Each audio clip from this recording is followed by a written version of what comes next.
हमें ऐसे ईमानदार आदमी की जरूरत है और हम चाहते हैं कि इस बार ये विजयी बने। परविंदर जी ने ठीक कहा है, जिसके हाथ में चाबी है तुम ताला खोलकर मजे पे सो, काम होगा। ईमानदार आदमी की जरूरत है, जिस परविंदर जी खड़े हैं।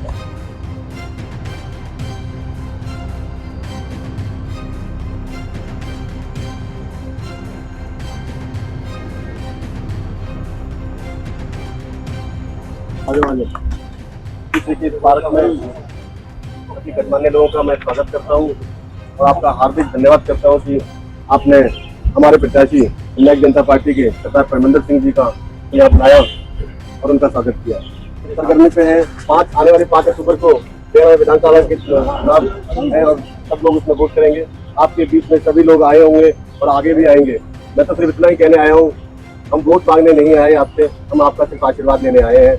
आप अपना आशीर्वाद सिर्फ 5 तारीख को हमें अगर आप दे देंगे तो हमारा चुनाव चिन्ह है चाबी का निशान, क्योंकि हमें 3 नंबर पे हमारा निशान है चाबी का।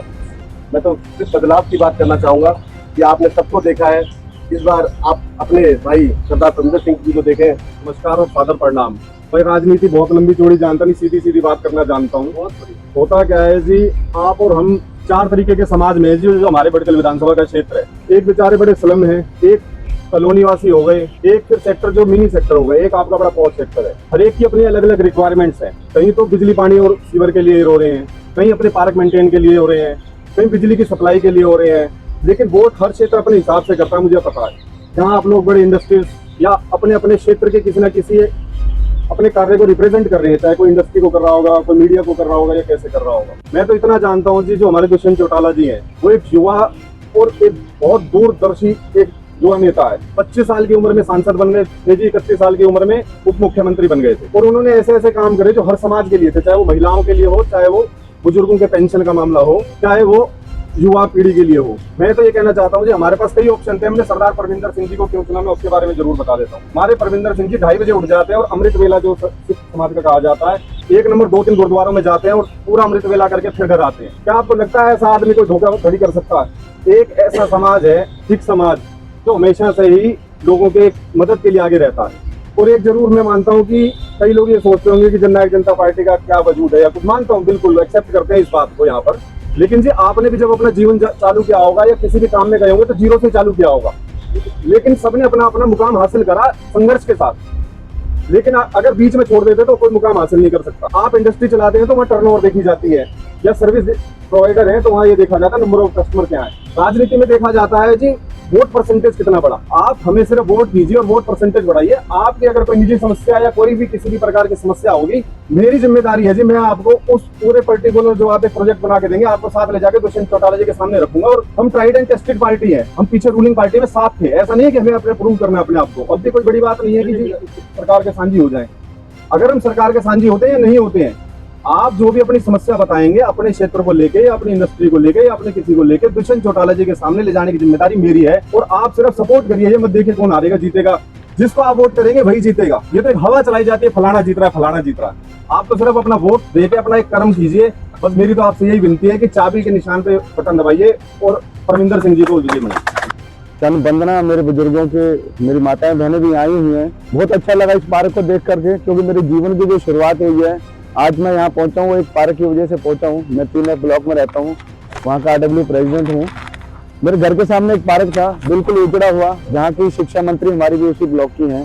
पहले वो पार्षद रही, अब 2 बारी विधायक भी रही हैं। हमारे जिलाध्यक्ष भी बीजेपी के वहीं से हैं, राजवाड़ा जी मेरे बड़े भाई हैं, बड़े सम्मानीय हैं। पार्क उजड़ा हुआ, चारों तरफ गंदगी के ढेर, भैंसें बांधी जाती थी, इसमें लाइट नहीं थी। मैं कहूँ तो सबसे अपने क्षेत्र में उजड़ा हुआ पार्क था तो कोई वो 3 ब्लॉक का था। किसी को चुन लेने से, किसी को पार्षद बना देने से, विधायक बना देने से काम नहीं होते। जब तक इच्छा शक्ति ना हो। आपके इस दास पर उस प्रभु ने कृपा की। मुझे याद है 2019 में 12 नवंबर 550 में गुरु नानक देव जी का बर्थडे था। उस दिन हमने शुरुआत की और वो शुरुआत ऐसी शुरुआत हुई, वो वाहिगुरु, वो परमात्मा मेरे साथ रहा। आज मैं दावे के साथ कह सकता हूँ कि वो पार्क अपने क्षेत्र का सर्वश्रेष्ठ पार्क है। कितनी तरह की मीटिंगें वहाँ आती हैं। अगर कोई RSS का, यहाँ हमारा भाई बैठा है तो आपने देखा होगा सारी मीटिंगें RSS की वहाँ होती हैं। बजाज साहब जरूर आए होंगे, हमारे वहाँ राजकुमार मदान जी भी हैं जो पश्चिम क्षेत्र के वो हैं।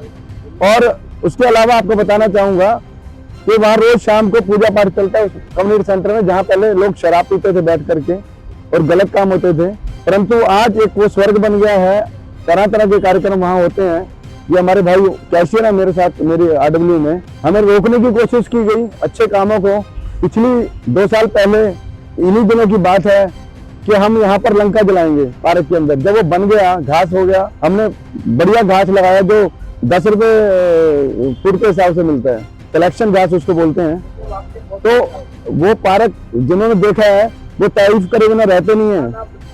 और बड़ी बात यह है कि उस आरडब्ल्यू ने आज तक किसी से पैसे नहीं मांगे कि घर घर जाके पैसे दीजिए। जिसको अच्छा लगता है अपनी मर्जी से पैसे देता है, उस पैसे से हम काम करते हैं। ये तो मेरी शुरुआत की बात है। उसके बाद अगर बात है तो उसके बाद एक और पार्क, हमने 2 पार्क 3 ए ब्लॉक के डेवलप किए, 2 ए ब्लॉक का पार्क डेवलप किया। पौधारोपण पूरे क्षेत्र में कर रहे हैं हम। उसके अलावा हार्वेस्टिंग हमारी सबसे बेहतरीन है। सिर्फ 5,000 रुपए में हमने इसमें हार्वेस्टिंग की। पूरे ब्लॉक का पानी जमीन में चला जाता है। जहाँ ट्यूबवेल नहीं लगते थे, आज वहाँ 5-7 ट्यूबवेल काम कर रहे हैं। पानी का लेवल ऊपर आ गया है। तो ये काम करना हमें आता है। जहाँ तक हमें काम करने का मौका दिया गया उसे किया गया। अब मेरी इच्छा है कि मैं पूरे भटकल विधानसभा क्षेत्र जो तराई अपनी समस्याओं की वजह से त्रस्त है, हर आदमी परेशान है, सीवर के बीच में रह रहा है, सीवर का पानी पी रहा है। ये हालत है कि हमें 1-1 साल तक मेंटेनेंस नहीं दी जाती। जो मेंटेनेंस के पार्क अंडर अपने ले रखे आरडब्ल्यू ने 1 साल के पैसे खा गए जब लॉकडाउन के दौरान। अभी की मैं बताऊं, हमारे यहाँ एक और आरडब्ल्यू बना दी गई और इस बार आप सबको रिन्यू हो गया। मेरी आरडब्ल्यू अभी भी रिन्यू नहीं की गई। 20,000 रुपए महीने बनते थे, फरवरी से वो भी आने बंद हो गए। तो हमें रोकने की कोशिश की जा रही है, परंतु जब ऊपर वाला आपके साथ है तो आपको दुनिया की कोई ताकत रोक नहीं सकती। आप ऊपर बढ़ते जाएंगे। आज मैं आपके बीच में एक विधायक के रूप में खड़ा हूँ। प्रत्याशी नहीं, विधायक ही बनेंगे हम, क्योंकि ये धर्म युद्ध है।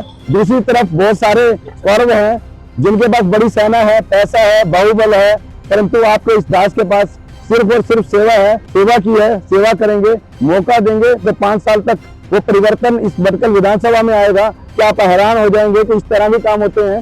क्योंकि मेरी दिनचर्या सुबह 3 बजे शुरू हो जाती है, जबकि लोग 9 बजे उठते हैं। तो मेरे पास 24 घंटे में 6 घंटे एक्स्ट्रा है जो मैं आपकी सेवा में लगा सकता हूँ। जो बाकी लोग शायद सोचते रहते हैं कि 11 बजे से काम शुरू करेंगे, मेरा काम सुबह 3 बजे से हो जाता है। आप मेरे फेसबुक पे देख सकते हैं, रोज मैं वहां पर अपनी सेवा लोगों से निवेदन करता हूँ। तो मेरा तो आपकी चरणों में एक ही बेनती है, आप इस बार विश्वास जताएं अपने सेवादार पर।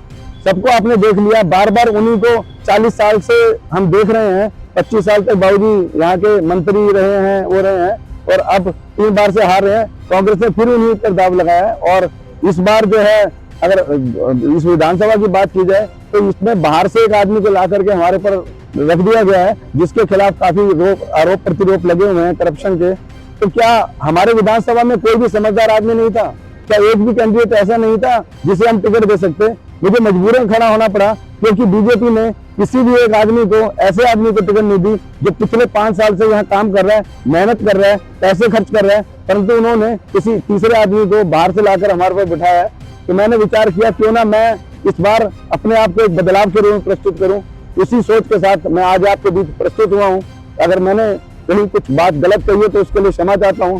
ये मेरी दिल की आवाज है, ये मेरी मन की बात है जो मैंने आपके बीच में रखी है। उम्मीद करता हूं आने वाले 5 तारीख को आप 9 कैंडिडेट हैं, एक ही पगड़ी वाला होगा, एक ही आपका सेवादार होगा, चाबी का निशान होगा। चाबी का निशान दबाइए, 5 साल आराम से रहिए। आपका ये दास उस चाबी से सारी समस्याओं को दूर करेगा। समस्याओं की चाबी हमारे पास है, हम खोलेंगे ताले जो समस्याओं पर लगा रखे हैं। जय श्री राम। तो रणजीत साहब जब होते थे, उन्होंने ये कहा था भविष्यवाणी में, भाई इस सरकार नहीं बनूंगा, अगली बार मैं मुख्यमंत्री बनूंगा। दूरदृष्टि, पक्का इरादा। तो इन्होंने बहुत बढ़िया ये काम करा है। और परविंदर जी ने ठीक कहा है, जिसके हाथ में चाबी है तुम ताला खोल कर मजे से सो, काम होगा। ईमानदार आदमी की जरूरत है, जिस परविंदर जी खड़े हैं यहाँ पर। आदमी है, सज्जन आदमी है। वैसे विकास तो जैसे होगा वैसे ही हो रहा है। देश का जैसे डूब रहा है वैसे ही डूबता रहेगा। जी आए हैं, क्या कहना चाहेंगे? परमिंदर जी के यहाँ आने से बहुत अच्छा लगा। उनके विचार जो उन्होंने यहाँ रखे वो हमें बहुत अच्छे लगे। हमें ऐसे ईमानदार आदमी की जरूरत है और हम चाहते हैं कि इस बार ये विजयी बने।